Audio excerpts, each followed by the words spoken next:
Ladies and gentlemen, boys and girls, children of all ages, welcome to the Under the Ring presents House of the Podcast. It is tis I, Sir Rock the First of the Land Duce, coming into you today to discuss episode 3 with King James ruler of House Who Day. You motherfucker. House Who Day? You know what? Who got it better than us? Faithful nobody. Since you want to do this motherfucker play House Who Day, okay, no problem. No problem. This episode, ladies and gentlemen, we are going to be discussing episode 3 of House of the Dragon. Of course, we know this is the spinoff of Game of Thrones. And this episode, we saw some badassery. We saw some bad assery. Let's keep it 100. We saw some bad assery this episode. This particular episode pretty much focuses a lot on Daemon, and it also focuses a lot on Rhaenyra, but not so much what you're thinking. Um, let's get to my boy Daemon. Let's get to him. Okay, pretty much we start off with the fact that the crab feeder has been wreaking fucking havoc. He's Mm-hmm. been wreaking fucking havoc. Okay, we saw pretty much the beginning and the end of the Battle of Stepstone right here, right now. Pretty much Damon and Corliss and their army, Corliss's army, since Corliss is the master of ships, has been getting pretty much beat down by the crab feeder. Yeah. The king, after hearing this, and of course having sympathy because this is his brother, he doesn't want to see his brother die, sends his brother Damon a note, pretty much saying, "Bro, we on our way to come help you." This sets Damon ass the fuck off. Mm-hmm. Mind you, they're getting their ass whipped with the dragon. Right. With the dragon, they pretty much getting their ass whipped because the Crab King won't come out of his cave. Mm-hmm. That's what's going on. The Crab King and his army won't come out of their cave, so they can't pretty much attack them. Mm-hmm. Damon receives this note, pretty much saying, "Bro, we on our way. We gonna sit there and help you." Next thing we know, it's Damon coming down with this ultimate scheme. What's going on, big bro? Thank you for checking in. What's good? What's good? Pretty much, Damon decides to come up with this big master plan. What Damon does is he pretends to pretty much give up. Comes in with the white flag. Lets the crab feeder know, like, yo, this is it. We're done. We're done. We're not doing this no more. Crab feeder sneaks out his cave, sends his boys, and as his boys decide to get closer, my man Damon goes the hell off. Mm-hmm. Damon Mm-hmm. killed about 15, 20, 30, 40. Day for all about the Benjamins hit right here. While evading like 300 spears and bow and arrows. They, there was a meme that's fucked up that showed Ron Stark and it says couldn't zigzag. Then there's a picture of Damon could zigzag. Because remember, young Stark got killed because his ass didn't know how to zigzag when Ramsey shot that damn bow. Damon Mm-hmm. here showed him how it's done. Zigzag through about 1,500 damn flaming bows and arrows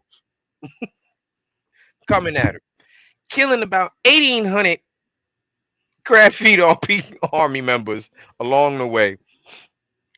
And then Damon gets to the actual crab feeder, gets him in the cave. We don't actually see what happens, but Damon comes out with half of the crab feeder's body and his intestines dragging behind him. Mm-hmm. Damon has now proven himself to me to be my favorite character right now. Oh yeah. he had he already was, but what he did in that moment definitely solidified it for me. And I know we jumped way ahead, but hey, that scene was so dope that you kind of don't have a choice but to. Right. Because Damon showed that he's simply a bad motherfucker. Pretty much. Like he's not one of those guys that's going to be the head of the army or something and not show his guys how they should react within time of war. He's like, yo, I'm out here doing this. Hmm. I'm out here doing this. Let's get it done. And he did that while he was being questioned by Lord Corliss's brother. Right. Lord Corliss's brother pretty much wanted to start a mutiny Hmm. against Damon. And then that's when Damon got that letter saying Big Bro was on the way. And Damon said, fuck this. Fuck you. Fuck him. I'm going to show y'all what it's all about. Let's get it popping. What Damon went happened? in there. What had me crying was what had me cracking the fuck up was fucking Corliss telling his telling his brother Daemon, you will not stoke a mutiny. In other words, nigga, shut the fuck up. Pretty much. He has a dragon. He can roast our black asses at any time if we decide to do that. Right. That is Damon is that dude. He's like wrestlers nowadays. High spots and no set at all. Cause your man got shot with the arrow and Mm-hmm. still kept it moving. Mm-hmm. Now, Damon, that pretty much is the end of Damon's story. Yeah. We know that he killed the Crab King, letting people know I'm not to be fucked with. Mm-hmm. Now, we jump to Rhaenyra. We jump to Rhaenyra and the Targaryen family real quick. Mind you, during this time frame, from the last episode to now, all we hear is that the king is planning on marrying Alicent Hightower. Mm-hmm. Episode 3, not only has he married Alicent Hightower, they have a 2-year old and another one on the way. So what us as viewers have to realize is they are not going slow as far as the chronological order of events and what's going on. This is Mm-hmm. not going to be a slow, drawn out time frame on what's going on. What I had to go back and watch and realize from episode 1 and episode 2 when they were talking and pretty much pressuring the king about, he has to marry, he has to marry, he has to marry. 6 months had passed between the Mm-hmm. death of his wife to when he finally said, all right, I'm going to marry Allison. The counter view, we don't think of it that way. We think of it maybe like as a week or whatever, but 6 months has passed. And then I was like, no wonder they were on him like, all right, you need to pick a new wife. It's almost been a year. You got to pick a new wife. So now we do another time jump and it's 2 years. And on this second year, we are pretty much focusing on the birthday of the king and Allison's 2-year-old son. Mm-hmm. Keyword there, son. Because the king now has a son, is Rhaenyra still his heir? Or does his son, Aegon, become the heir? And what was so striking about not just this episode, but about this series so far, we see a lot. They go real in depth with the politics, real Real in in depth. depth with the politics, because what they wind up doing is they go on this hunt, pretty much in honor of Prince Aegon. Second to honor his second name day. It's pretty much a Mhm. big affair. It's like a Yeah. carnival what they're Hmm. having. His birthday is like a carnival, and the Yeah. hunt is like the main part of this carnival to celebrate him. It's a joust, there's tournaments and everything Hmm. that's going on. It's and it's like you said, it's to honor Aegon for his Hmm. second namesake. Yeah, Mike, sorry to cut you Yeah. off.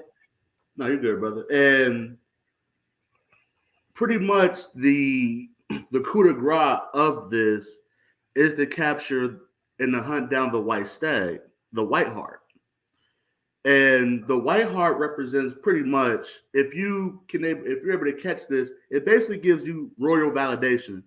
It's basically giving them validation that Prince Aegon is to be the heir of the throne. The Whiteheart is considered the king of the kingdom, the king of Mm-hmm. the forest. Mm-hmm. Whiteheart is considered the king of the forest. So if the king is able to bring down this mythical white stag, it should prove that, like you said, Aegon is the rightful heir. It is a god. It is a, as Otto Hightower said. I'm not one to believe in such, but it would be a blessing from the gods if this were to Mm-hmm. happen on his namesake day. Mm-hmm. S- And it- go ahead, brother. no, no, no. Go ahead, Marco. Well, Rule Mongo, of the house. in Rule of about house. These in about 45 minutes, your horns are gonna get throttled, pretty much, massacred, pretty much. But maimed. that's a whole nother topic at hand. That's a whole nother topic at hand. Um, during this time, we see that the king and we see that Rhaenyra has definitely become more defiant and more vocal and more, I should say, visibly upset Mm-hmm. that the king has married her best friend. She's visibly upset that the king has married her best friend. And on the ride to the carnival, it is now being brought up the fact that there are suitors who are after Rhaenyra now. And Viserys pretty much goes off on Rhaenyra, like, look, your ass got to get married. I'm getting fucking suitors left and right from you from all sides of Westeros trying to come Mm-hmm. at you. And Mm-hmm. during this time, we meet a very pinnacle family who is outright pursuing Rhaenyra. We meet the Lannisters. Mm-hmm. We meet Yeah. the Lannisters. We meet Jason Lannister, very cocky, very arrogant, very brutish, outright lets the king and Rhaenyra know, hey, come back with me. Come with me to Casterly Rock. The infamous Casterly Rock that all the Lannisters just wanted to go back to rule Mm-hmm. from Game of Thrones. Mm-hmm. And Renera is simply like, no. Pretty much. Pretty much. She's like, at first she was, giving him a little rhythm, hey, let me see what you're talking about. Then once he mentioned, you can be my lady, she was like, oh, Mm-hmm. I'm out of here, bro. I'm out of here. Mm-hmm. See, you Mm-hmm. don't cross the line. See, I was drinking your wine, everything is good. And due to the fact that she pretty much realized that her father was, accepting these suitors on her behalf to see who she should marry, Rhaenyra gets pissed the hell off Mm-hmm. and rides off, Mm-hmm. speeding into the woods. And who goes after her? Her shining knight in armor, Mm-hmm. Sir Christian Cole.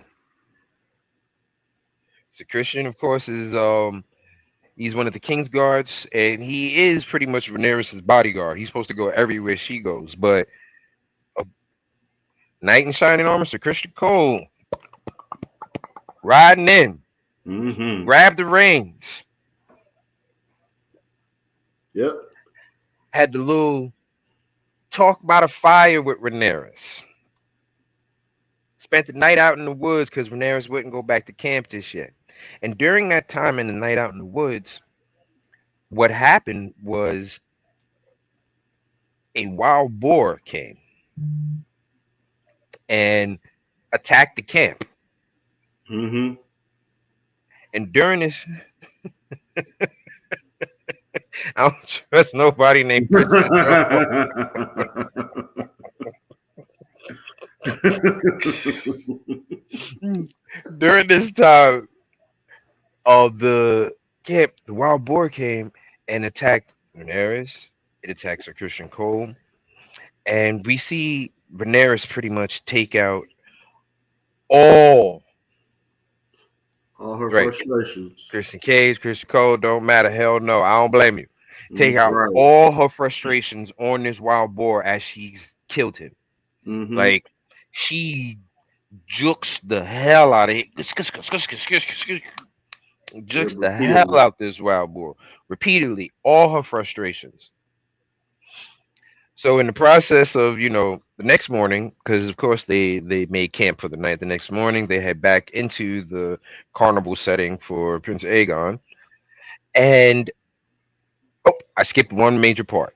I'm sorry, I skipped one major part, and you were bringing it up about the White Heart. During this time, listen, I pretty much think Sir Christian Cole is definitely putting in his bid to be Rhaenyra's man. I Mm-hmm. damn sure think he's putting in his bid, but he's going about it the the the Jorah way. Let me be Right. your servant.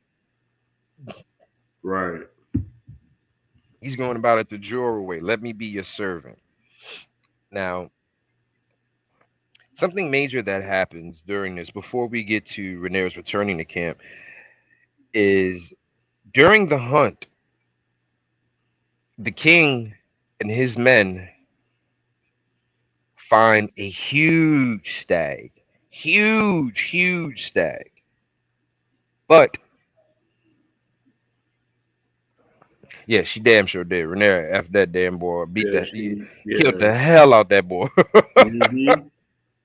Puma had no chance. No, not one bit. Timon couldn't have helped his ass even if he tried. Okay.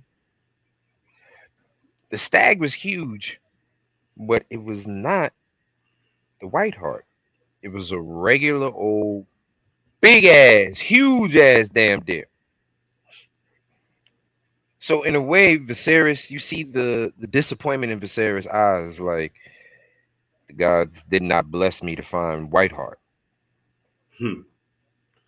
And he goes to kill the stag with this spear that the Lannisters have made.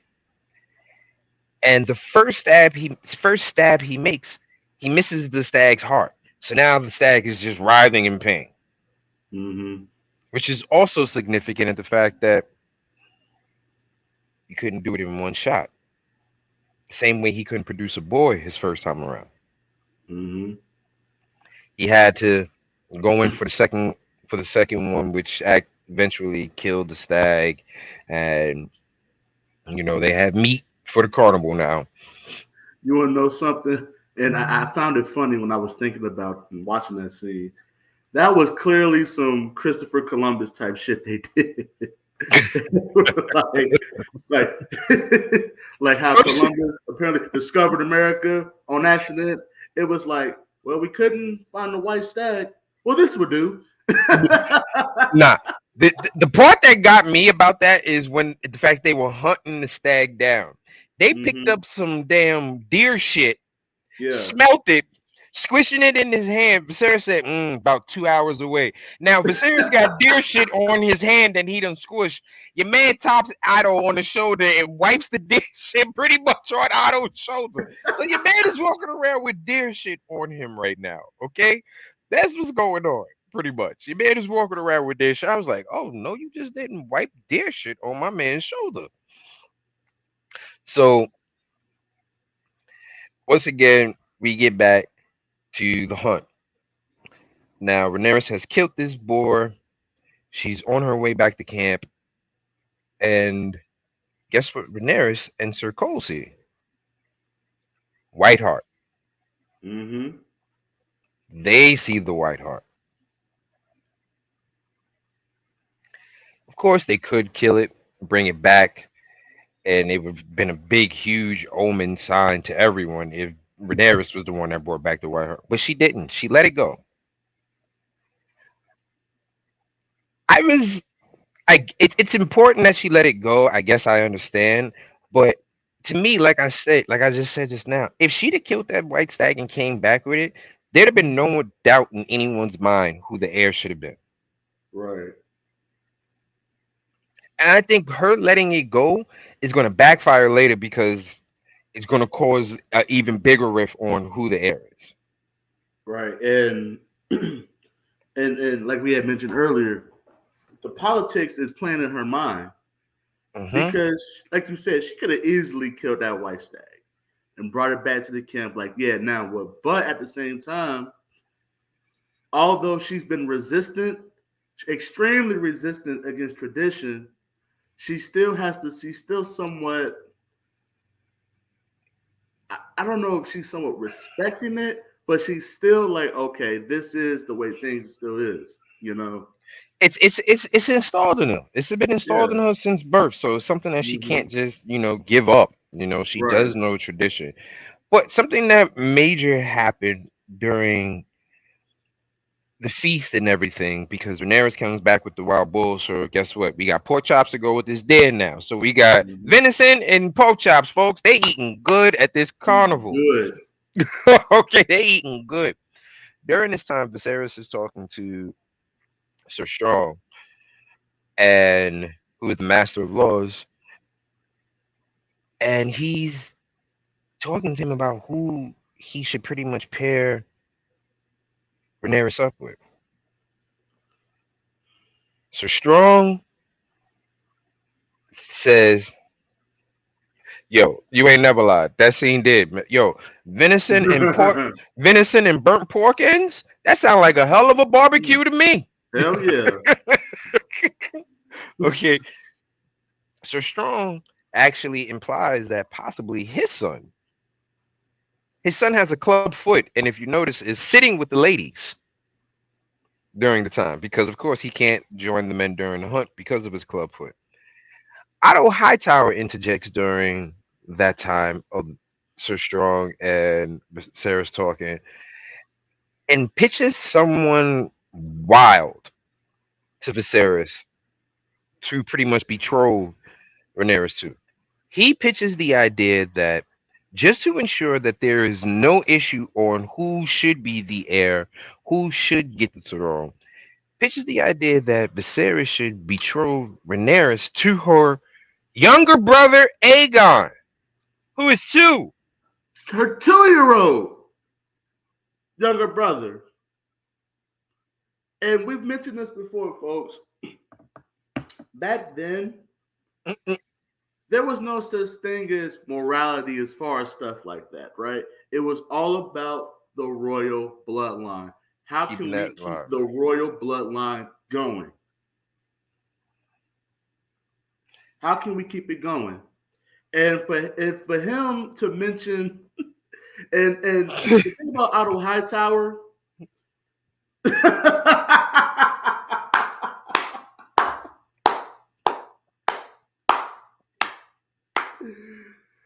ah, yes, yes, yes, yes, yes. Oh my god. The thing about Otto Hightower, he has been the one doing most of the politicking. Right, right, that, right, right, right, exactly, exactly. One person's views does not represent all of these PR's views. But Otto Hightower has been doing the most politicking so far in this series.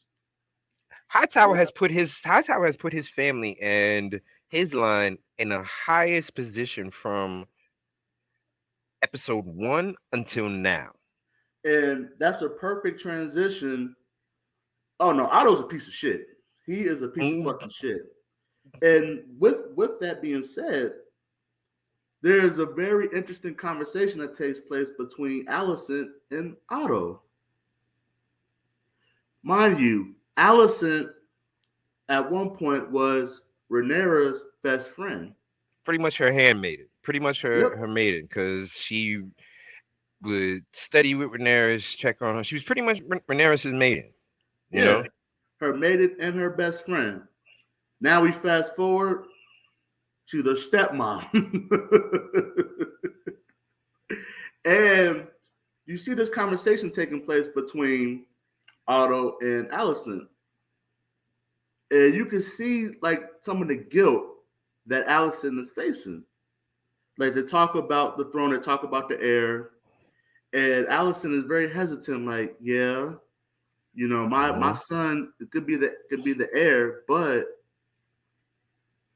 what about Rhaenyra? And Otto was pretty Mm-hmm. much like, listen, you now have royal blood. Right. Like you got more power than what you realize, girl, and I'm about to Mm-hmm. help you see this power. That's pretty much what Mm-hmm. Otto's doing. That's Mm-hmm. exactly pretty much what Otto's doing. And I was thinking about this the other night, and I'm thinking, Otto is ensuring that Hightower blood continues to rule upon the royal throne as well. Exactly. Because not I mean, only does Aegon has Targaryen blood, he has Hightower blood. exactly. So technically, if he betroths Aegon to Rhaenyra, he's pretty much ensuring his grandson Mm-hmm. Is the is the king. next king. And I know, right, handmaid. Man, look, Yeah, we know yeah. pretty much. Pretty much. Otto did do that, Yeah. but he pretty much ensured that he's already ensured that his daughter is a queen. Mm-hmm. Now he's going to ensure that his grandson is a king. Mm-hmm. And who did we compare him to ever since episode one? Tywin Lannister. Mister. Mm-hmm. Because that's the exact same thing that Tywin Lannister did. He made his daughter a queen and got his grandson to be a king. Mm-hmm. Mm-hmm. And he's basically telling Allison, look, you make sure it is your duty to make sure that you tell Viserys that Aegon is to be the rightful heir. Mm-hmm. Thus we get to the following scene. Viserys has been a drunken mess at this point. And you know what they say about drunk people? Alcohol brings the truth out of people. When It's that truth serum, boy. It's mm-hmm, that liquid truth, liquid courage. that liquid courage. And you can just see the guilt that Viserys has had. He's basically telling Alicent, like, listen, everything that's happened, all of this stuff has been because of me. All because I wanted a son. I lost my wife and my firstborn son because of me. Mm-hmm. Like you could just see just the guilt in his face. Mind you, in another significant part of symbolism, where they're at, they're by a fire. Mm-hmm. It seems like a lot of these significant scenes include fire because they are the store of dragons. Mm-hmm. And you could just pretty much tell, you could just pretty much see that Viserys is like, have I made a mistake producing another son? Because this whole time, yes, he is pressuring Rhaenyra to marry, but at the same time, he knows that he really, in the back of his mind, he kind of wants her to be the queen as well. Right. Like he pretty much let it be known, like I did not make a decision out the blue to make Rhaenyra my heir. He's like, it was thoughtful. It was a thought out process on why I decided to make this girl my heir. Mm-hmm. Okay, it was a thought out fucking process. But And what I appreciate about this series is that you could just see the internal conflict within these characters. Like with Viserys, you have the internal conflict with his heart and tradition, mm-hmm. and it is physically and emotionally breaking him down. Here's one thing. Yes, you can definitely tell he definitely loves her. He Oh definitely yeah. loves her. You can definitely, and you can tell that he loves her so much by the point that I was just getting ready to mention it too. He looks her in her face and tells her, marry who you want, who you love. Mm-hmm. He threw out tradition for his daughter. He Mm-hmm. looked her in her face and said, marry who you want, who you love. You know, and that shows he loves her. Mm-hmm. Right. He does validate her. He Yeah. stands on his ground for not like he's like, yo, I didn't just pick my daughter be out the blue. Like I picked my daughter because whether you notice or not, she's worthy of it. Mm-hmm. And she's my heir, my first heir. She's gonna get this crown. So Mm-hmm. now that pretty much this goes back now to my what's going on with Sir Christian Cole. Now that Viserys has pretty much told Rhaenyra, marry who the hell you want, how big of a role is Sir Christian Cole going to play in Rhaenyra deciding who she wants to marry? Oh, Well, she shut down. She stopped the whole war with Daemon already by getting back the yeah, dragon egg. get about the dragon egg. Yeah. That was the Mm-hmm. main move where she pretty much let people know, yeah, I ain't nothing to fuck with. That was Mm-hmm. her main move. But go back to my question: how big of a role now is? Do you think Sir Christian Cole starts making the first move, or do you think Rhaenyra does now? Um, I definitely think it will be Renera. Hmm. I definitely think it would be her because she has pretty much got the green light to make her decision.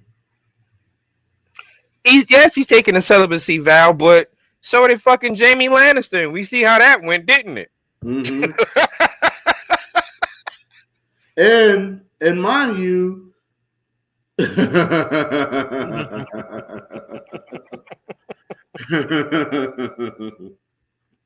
and mind you, yes, he's taking a celibacy vow, but Rhaenyra is still the princess. She could say, "Nope, fuck that vow." Like I said, Jamie Lannister was the right hand to the king, or in that Mm-hmm. on that king's guard.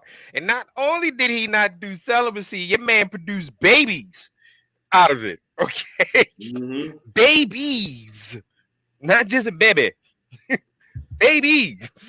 Mm-hmm. Yeah, So he we all definitely makes agree. the first So we move. all agree Rhaenyra's gonna be the fast ass. That's pretty much what we're all saying. So we all say Rhaenyra's gonna be the fast ass little girl. Just wanted to make sure we all had that. Right. Exactly. Exactly. If she makes it first, he's just following orders. Mm-hmm. Yeah. Didn't Cersei have her little Lannister she had on the side? Mm-hmm. The little cousin or whatever? Yeah. Oh, she definitely knows what she wants. It's not a game. Oh yeah. It's not a game. She She she knew was she was licking her lips in the tournament looking at him like, yo, oh. exactly. She pretty much what happened with her, Sir Christian Cole. She came into the party, see my man Cole over there playing the cut, mad smooth. Girl, who that over there? Oh, that's Sir Christian Cole. Oh, Mm-hmm. he's Dornish? Oh my goodness. Oh. You know I like a Puerto Rican. Mm-hmm. That's what she thinking. That's what she thinking. You know I love me a Puerto Rican. So that's Mm-hmm. what she over there thinking. And she's like, oh, who's a Christian? Because think about it. Out of all of when they came time to pick the King's Guard people, she was like, I want somebody with, combat experience. Hey, pretty boy, so Cole, you got some combat experience, right? Mm-hmm. Mm-hmm. Right. That she got jealous of Christian Cole. That's why she got listen, that part of their relationship, they don't come out and say it, but it's something that we pretty much have an idea that's going on about, which is also a big turmoil within Rhaenyra. Within Rhaenyra. Like, yo, you was first meet now my dad. She pulled. Pretty much, Allison pulled the what you call it, Lori Harvey. Yeah, yeah, Renera was Diddy's son, and then she went to Diddy. yeah, yeah, He pretty much pulled the Lori Harvey out here. You know what I mean? So, yeah, yeah. That's, tell me I'm wrong on my comparison. yeah, that is extremely accurate. Allison Harvey, Right. It Lori worked. Hightower. Right. Yeah, definitely accurate. Yeah, Yeah. You know what I mean? So, but so pretty much, what do you think is gonna happen in this next episode? Because it looked like we're gonna get a lot of fights this next yeah. episode. Look like we about to get a lot of different fights this next episode. I think first off, I think the next episode they're gonna wind up jumping to the point that Aegon is about 18. Right. Right, the way they time jumping right now, Aegon be Hmm. about 18 when they jump right now. But this is definitely leading up to Rhaenyra having a hatred for her brother because her brother is what her father always wanted. That Hmm. son. And she let him know. She let the series know that Right. quite feverishly.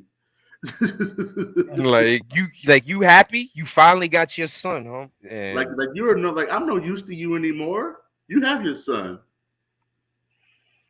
so shit is definitely gonna hit the fan. Oh, that's coming. That's coming.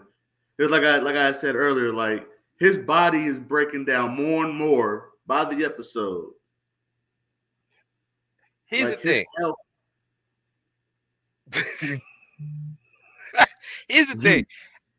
Me being a little geek or whatever the case may be, did some reading, look up Targaryen and stuff like that. We might be waiting a while for Viserys to kick the bucket. Supposedly Viserys rules for quite a bit. And remember, Yeah, he's considered the young king. yeah. Because what's his name? King Jaharis. He ruled for what 60 years, Right. And Viserys is considered the young king. and that motherfucker is at least 50. At least 50, 55. At least 50, 55. At least 50, 55. And he's the young man of the group. Mm-hmm. That's some shit. Yeah. Well, folks, we're not going to keep you too long on this beautiful Saturday afternoon. We thank you for joining us. Don't forget, you can always follow us here. Follow us at facebook.com/under the ring pod and at twitch.tv/under the ring. We also have another podcast, which we do about wrestling, which is normally on our Thursdays.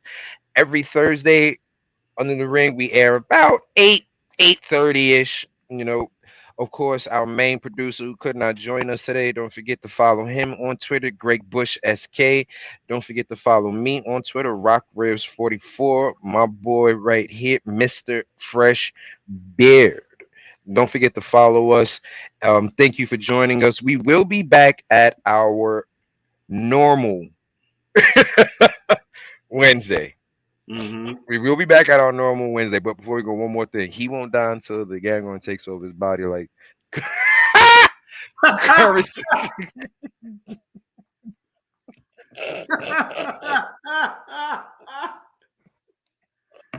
And on that note, folks, please Right. support House of the Podcast. Support Support Under the Ring. UTR. Support us as much as you can. Tell a friend. Follow, Tell somebody about us. All right. follow us on Twitch. Follow us on Facebook. Much love to everybody. Thank you for joining us. We'll see y'all next week at our normal day on Wednesdays. Have a good one, 7 folks. p.m.